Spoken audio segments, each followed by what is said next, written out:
Ryan T. Anderson, author of When Harry Became Sally and of other things also, joins us via Skype. And Ryan, thank you so much for joining us. It's a pleasure to have you.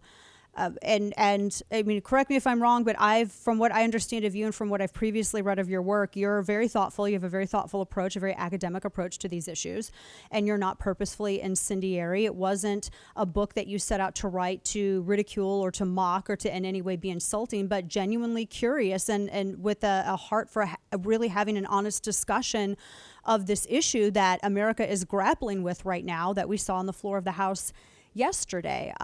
Tell me about this. And did this take you by surprise when Amazon chose to ban your book effectively?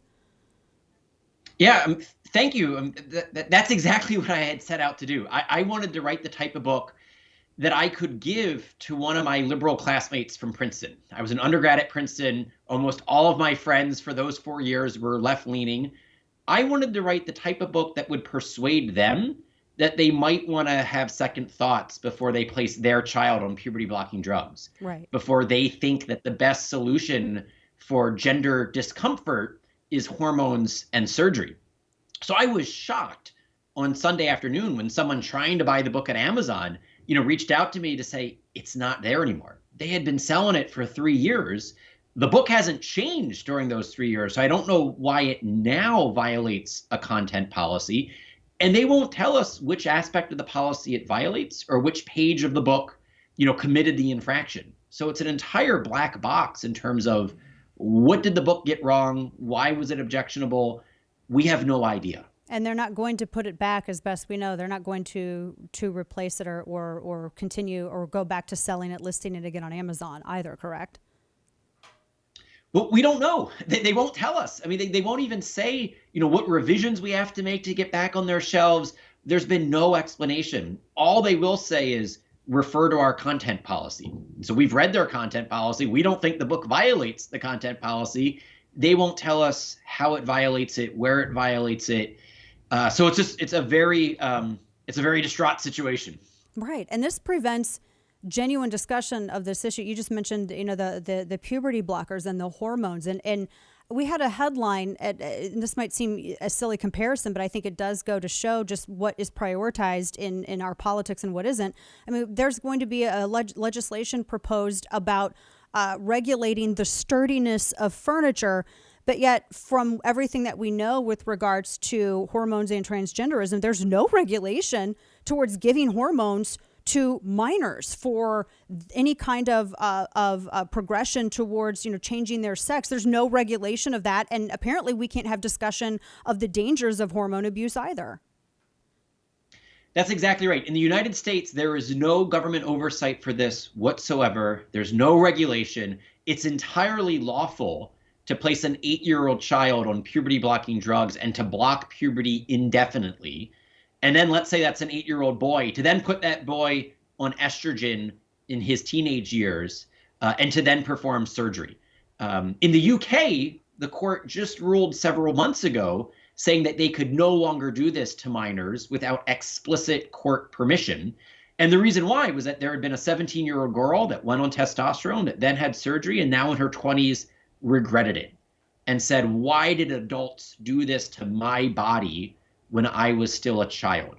And I think we're going to see more and more of that here in the United States, of children and teens who had their bodies experimented on because the adults were more interested in an ideology than in actually figuring out what the most loving and compassionate thing is to do for someone struggling in this situation. Right. I think that's a very good point. You would rather be safe than have to deal with, particularly health situations later on. We still don't even know the full extent of the impact of some of these hormones. So much is still unknown by the medical community.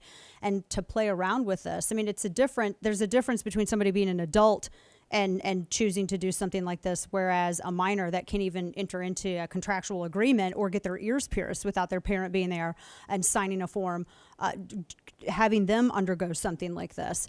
And this is what your book, When Harry Became Sally, and we're talking with Ryan Anderson, whose book was recently banned from Amazon, probably just because of the subject matter. But what's so interesting to me are all of the other books, Ryan, that are still allowed for sale on Amazon. Mein Kampf, for crying out loud, is still allowed. I mean, there are anarchist books that tell you how to build bombs that are for sale on Amazon. I mean, I guess those don't violate their content policy.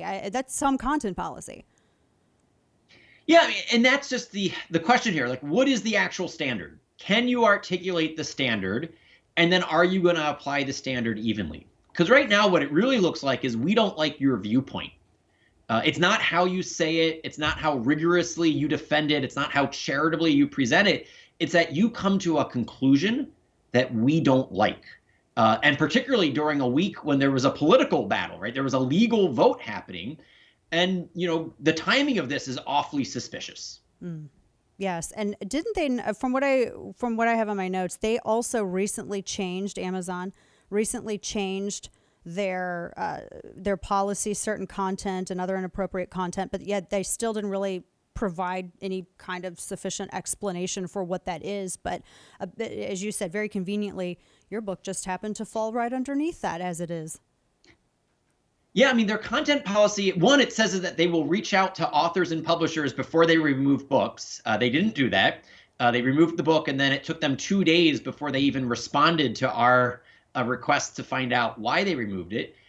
And then two, the policy used to not have a hate speech paragraph. Now it does.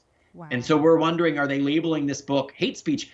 What would be remarkable about that is that this book has been endorsed and praised by the former psychiatrist in chief at Johns Hopkins Hospital, a professor of psychology at NYU, a professor at law at Harvard Law School, a professor of political philosophy at Princeton University.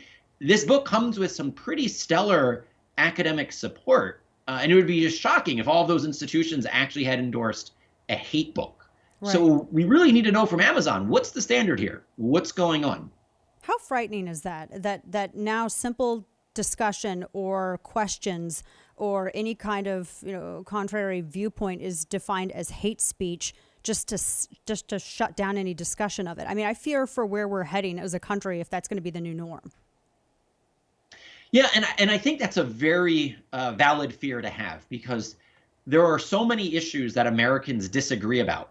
And if we can't have an honest conversation about the disagreements in order to try to work through them, what's the alternative, right? What's the alternative if we can't disagree using words, if we can't, reason together, think together, communicate to each other?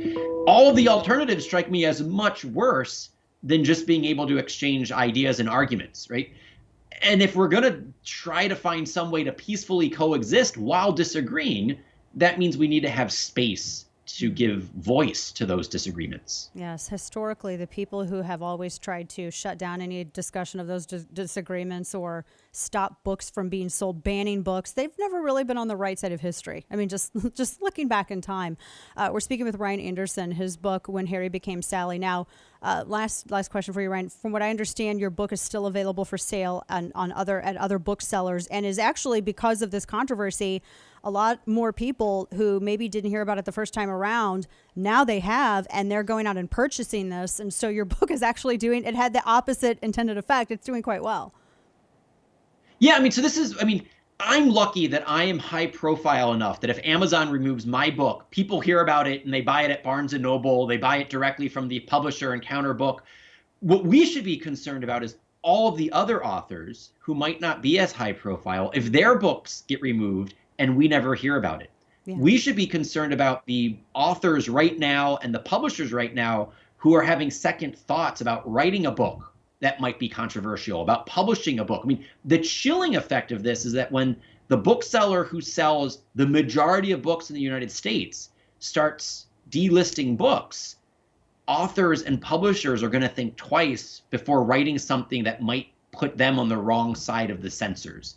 And that's just bad for all of us, because we want more books, more arguments, more perspectives, not Amazon determining which ones are permissible and which ones are not. Absolutely. You always want more voices. And I do think it's kind of interesting, too, because Amazon, the way I understand it, the way books are weighed and sales are tabulated, Amazon doesn't count as much as Barnes & Noble does and some other booksellers. So they're actually driving consumers towards booksellers that do more to show better sales than Amazon sales do. They're weighted higher than Amazon is. So that's kind of ironic. Ryan Anderson, When Harry Became Sally. I really really enjoy your work and your thoughtful approach. And this is just, I'm just actually really shocked at this, that Amazon chose to do this. But it was good talking with you, and keep up the fight and the great work. And we'll continue to watch to see, maybe Amazon will have a change of heart. Hopefully, we'll see. We can say a prayer for that. Yeah. Yeah, Thanks exactly. for having me. Okay.